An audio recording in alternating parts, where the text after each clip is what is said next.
Hai, assalamualaikum warahmatullahi wabarakatuh. Welcome to my YouTube channel. Jadi di video kali ini kita bakalan membahas tentang verb 3. So without further ado, let's get started.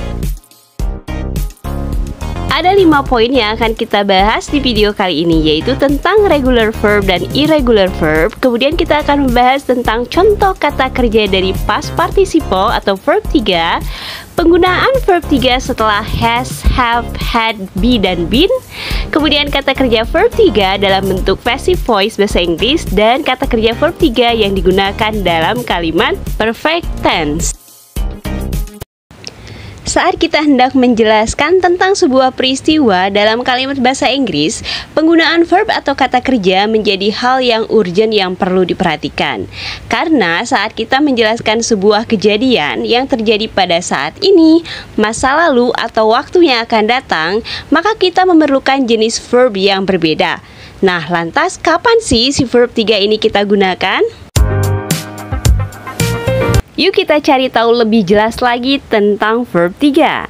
Bentuk ketiga dari kata kerja kita sebut sebagai verb 3 atau past participle.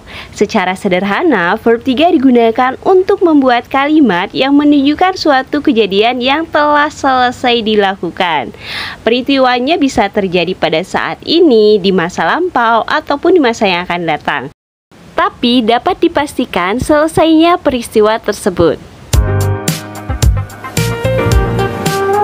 Nah, sekarang kita akan mencoba untuk mengenali perbedaan dari bentuk verb 3 yang biasa digunakan dalam sebuah kalimat. Jadi pada dasarnya verb 3 ini terdiri atas regular verb dan irregular verb.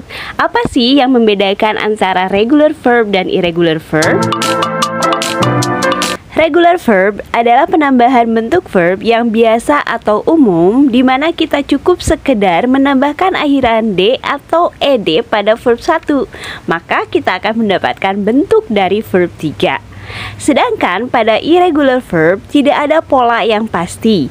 Maka dari itu, untuk mengetahui bentuk verb 3 dari sebuah kata irregular verb, kita wajib rajin membaca tabel atau list kumpulan kosakata irregular verb yang banyak bertebaran di Google. Sekarang aku punya beberapa contoh dari kata regular verb yang perubahannya hanya perlu menambahkan D atau ED di akhir sebuah kata. Ingat, ada beberapa rumusan juga di mana kata tersebut mungkin berakhiran Y yang harus diganti dengan I terlebih dahulu baru ditambahkan ED. Contoh kata regular verb diantaranya study menjadi studied, studied, work menjadi work, work, walk menjadi walk, walk, prank menjadi prank, prank. Nah, sekarang kita beralih kepada irregular verb yang tidak memiliki pola atau rumusan khusus. Di antaranya verb 1 go berubah menjadi verb 2 went, dan verb 3-nya adalah gone. Kemudian kita punya kata write, wrote, written, eat, ate, eaten, speak, spoke, spoken. Salah satu ciri yang membedakan verb 3 dengan verb lainnya adalah verb 3 merupakan bentuk kata kerja yang tidak dapat berdiri sendiri. Jadi saat kalian menemukan verb 3 dalam sebuah kalimat, maka pasti verb 3 tersebut didampingi oleh kata pembantu atau penghubung yang biasa disebut sebagai auxiliary verb.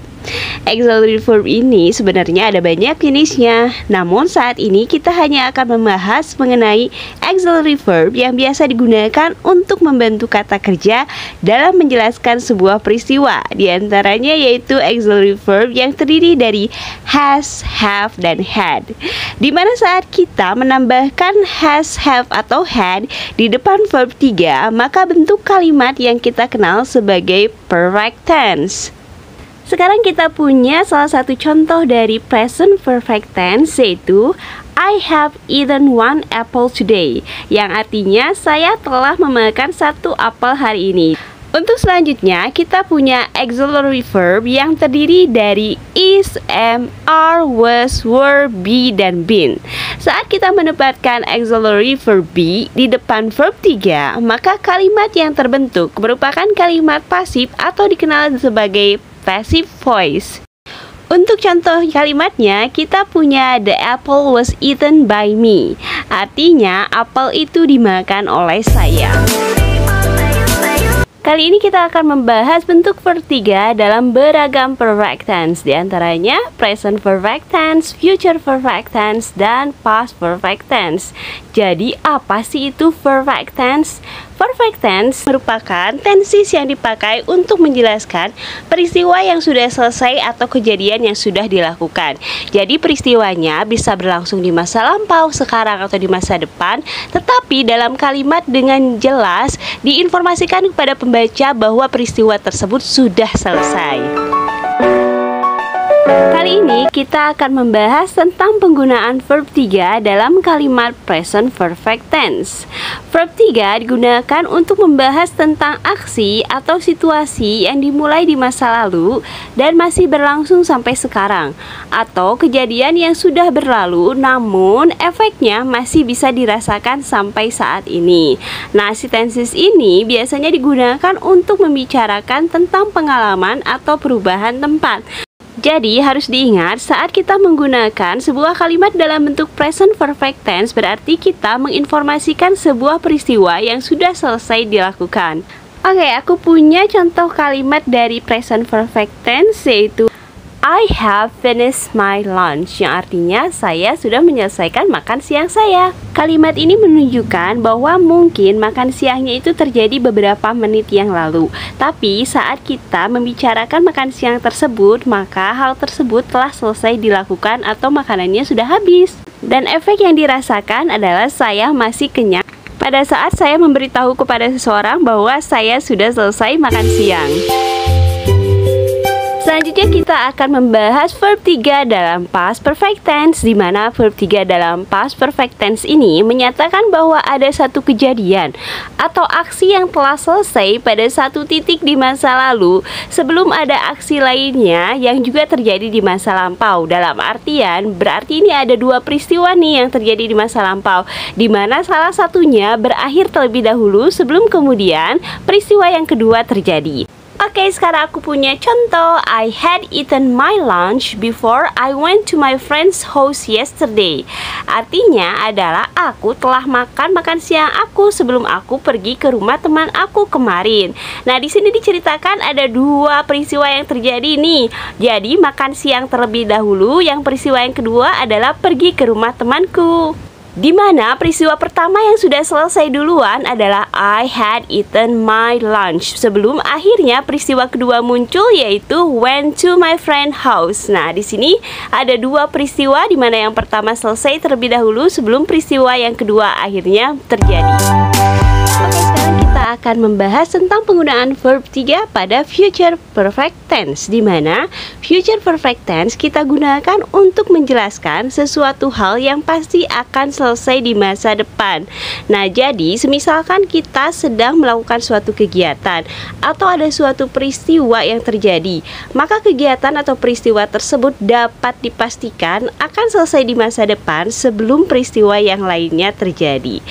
Adapun rumusan atau pola dari future perfect tense yaitu subjek ditambah will atau have ditambah verb 3. Nah, aku punya contohnya nih. I will have finished my lunch before I go to my friend's house tomorrow. Yang artinya aku akan menyelesaikan makan siangku sebelum aku pergi ke rumah temanku besok. Untuk selanjutnya kita akan membahas tentang passive voice, di mana pada kalimat pasif ini setiap verb 3 selalu didahului oleh kata kerja to be yang terdiri dari is, am, are, was, were, be, been, being, di mana untuk rumusan passive voice ini yaitu subjek ditambah to be ditambah verb 3 dan ditambah objek. Ingat ya, artinya dari verb 3 dalam kalimat pasif selalu berawalan di. Misalnya was read yang artinya dibaca, were help yang artinya dibantu. Oke, sekarang aku punya beberapa contoh buat kalian. Yang pertama yaitu the novel was read by Sativa in only one day. Novel itu dibaca oleh Sativa hanya dalam satu hari. Yang kedua aku punya hold on, I am being called right now. Tunggu dulu, aku sedang ditelepon sekarang. Yang ketiga, The thieves have not been caught by the police yet. Para pencuri itu belum juga tertangkap oleh polisi. Contoh selanjutnya aku punya, your question will not be answered by him, yang artinya pertanyaan kamu tidak akan dijawab oleh dia. Semoga contoh-contoh tersebut bisa membantu kalian untuk memahami materi yang telah dibahas. Terima kasih banyak ya buat attention kalian, dan jangan lupa buat like and subscribe juga buat kalian yang pingin nanya ataupun request materi selanjutnya bahasa Inggris yang ingin aku bahas, silahkan komen. See you in my next video. Assalamualaikum warahmatullahi wabarakatuh.